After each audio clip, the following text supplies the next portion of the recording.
پناہ مانگتا ہوں میں اللہ نے تم کو اور تم سے پہلے لوگوں کو پیدا کیا تاکہ تم اس کے عذاب سے بچو،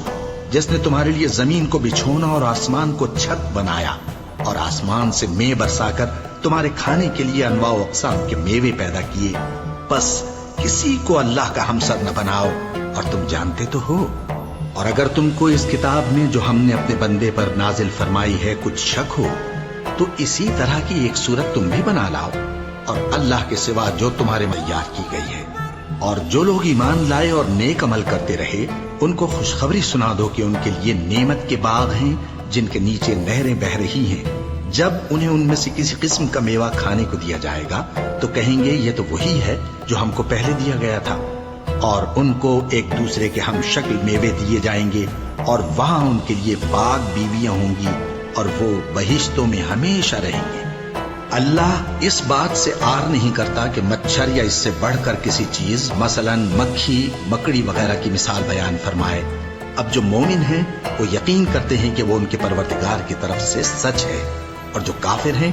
وہ کہتے ہیں کہ اس مثال سے اللہ کی مراد ہی کیا ہے۔ آسمانوں اور زمین کی سب پوشیدہ باتیں جانتا ہوں، اور جو تم ظاہر کرتے ہو اور جو پوشیدہ کرتے ہو سب مجھ کو معلوم ہے۔ اور جب ہم نے فرشتوں کو حکم دیا کہ آدم کے آگے سجدہ کرو تو وہ سب سجدے میں گر پڑے مگر شیطان نے انکار کیا اور غرور میں آ کر کافر بن گیا۔ اور ہم نے کہا کہ اے آدم، تم اور تمہاری بیوی بہشت میں رہو اور جہاں سے چاہو بے روک ٹوک کھاؤ پیو، لیکن اس درخت کے پاس نہ جانا، نہیں تو ظالموں میں ہو جاؤ گے۔ پھر شیطان نے دونوں کو اس درخت کے بارے میں پھسلا دیا اور جس عیش و نشاط میں تھے اس سے ان کو نکلوا دیا۔ تب ہم نے حکم دیا کہ بہشت بری سے چلے جاؤ،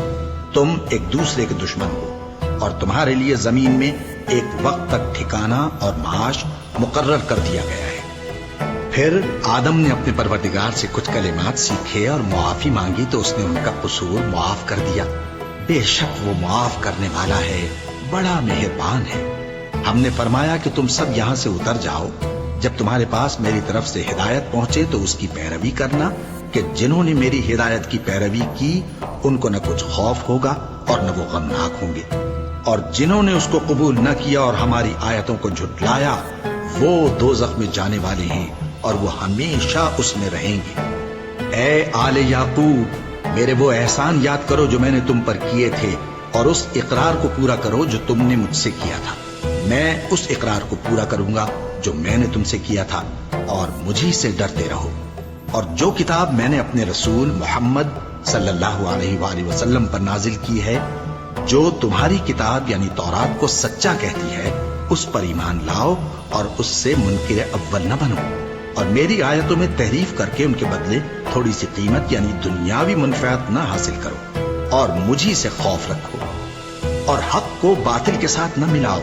اور سچی بات کو جان بوجھ کر نہ چھپاؤ، اور نماز پڑھا کرو اور زکات دیا کرو، اور اللہ کے آگے جھکنے والوں کے ساتھ جھکا کرو۔ یہ کیا عقل کی بات ہے کہ تم لوگوں کو نیکی کرنے کو کہتے ہو اور اپنے تئیں فراموش کیے دیتے ہو، حالانکہ تم اللہ کی کتاب بھی پڑھتے ہو؟ کیا تم سمجھتے نہیں؟ اور رنج و تکلیف میں صبر اور نماز سے مدد لیا کرو،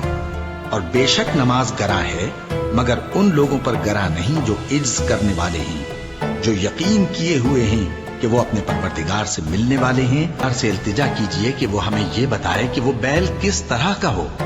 موسیٰ نے کہا، پروردگار فرماتا ہے کہ وہ بیل نہ تو بوڑھا ہو اور نہ بچڑا بلکہ ان کے درمیان یعنی جوان ہو،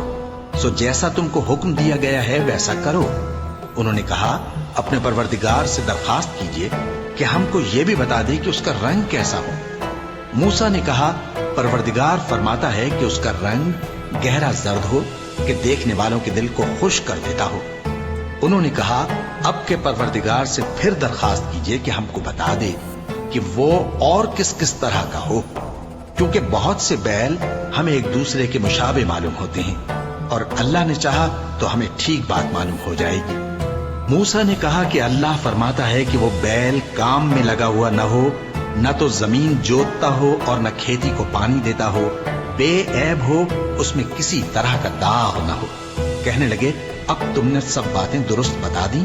غرض بڑی مشکل سے انہوں نے اس بیل کو ذبح کیا، جبکہ وہ ایسا کرنے والے لگتے نہ تھے۔ اور جب تم نے ایک شخص کو قتل کیا تو اس میں باہم جھگڑنے لگے۔ حالانکہ جو بات تم چھپا رہے تھے اللہ اس کو ظاہر کرنے والا تھا۔ چنانچہ ہم نے کہا کہ اس بیل کا کوئی سا ٹکڑا مقتول کو مارو، اس طرح اللہ مردوں کو زندہ کرتا ہے اور تم کو اپنی قدرت کی نشانیاں دکھاتا ہے تاکہ تم سمجھو۔ پھر اس کے بعد تمہارے دل سخت ہو گئے گویا وہ پتھر ہیں یا ان سے بھی زیادہ سخت، اور ایسی باتیں کہتے ہو جن کا تمہیں مطلق علم نہیں۔ ہاں کیوں نہیں، جو برے کام کرے اور اس کے گناہ ہر طرف سے اس کو گھیر لیں تو ایسے لوگ دوزخ میں جانے والے ہیں اور وہ ہمیشہ اس میں جلتے رہیں گے،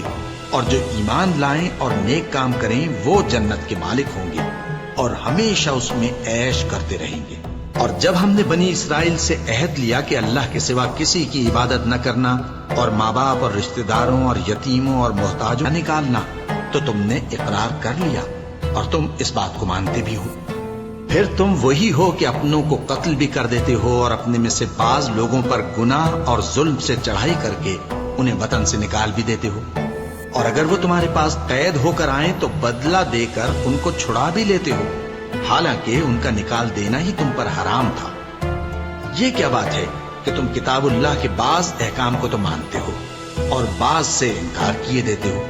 تو جو تم میں سے ایسی حرکت کریں ان کی سزا اس کے سوا اور کیا ہو سکتی؟ انہوں نے آخرت کے بدلے دنیا کی زندگی خریدی، سو نہ تو ان سے عذاب ہی ہلکا کیا جائے گا اور نہ ان کو اور طرح کی مدد ملے گی۔ اور ہم نے موسیٰ کو کتاب عنایت کی اور ان کے پیچھے یکے بعد دیگرے پیغمبر بھیجتے رہے، اور عیسیٰ ابن مریم کو کھلے نشانوں تو کہتے ہیں کہ جو کتاب ہم پر پہلے نازل ہو چکی ہے ہم تو اسی کو مانتے ہیں، یعنی یہ اس کے سوا اور کتاب کو نہیں مانتے، حالانکہ وہ سراسر سچی ہے اور جو ان کی آسمانی کتاب ہے اس کی بھی تصدیق کرتی ہے۔ ان سے کہہ دو کہ اگر تم صاحب ایمان ہوتے تو اللہ کے پیغمبروں کو پہلے ہی کیوں قتل کیا کرتے تھے؟ اور موسیٰ تمہارے پاس کھلے ہوئے معجزات لے کر اسرائیل کا دشمن ہو تو ایسے کافروں کا اللہ دشمن ہے، اور ہم نے تمہارے پاس سلجھی ہوئی آیتیں ارسال فرمائی ہیں اور ان سے انکار وہی کرتے ہیں جو بد کردار ہیں۔ ان لوگوں نے جب جب اللہ سے کوئی عہد کیا تو ان میں سے ایک فریق نے اس کو کسی چیز کی طرف پھینک دیا۔ حقیقت یہ ہے کہ ان میں اکثر بے ایمان ہیں، اور جب ان کے پاس اللہ کی طرف سے پیغمبر آخر الزمان صلی اللہ علیہ وآلہ وسلم آئے اور وہ ان کی آسمانی کتاب کی تصدیق بھی کرتے ہیں، تو جن لوگوں کو کتاب دی گئی تھی ان میں سے ایک جماعت نے اللہ کی کتاب کو پیٹ پیچھے پھینک دیا گویا وہ جانتے ہی نہیں،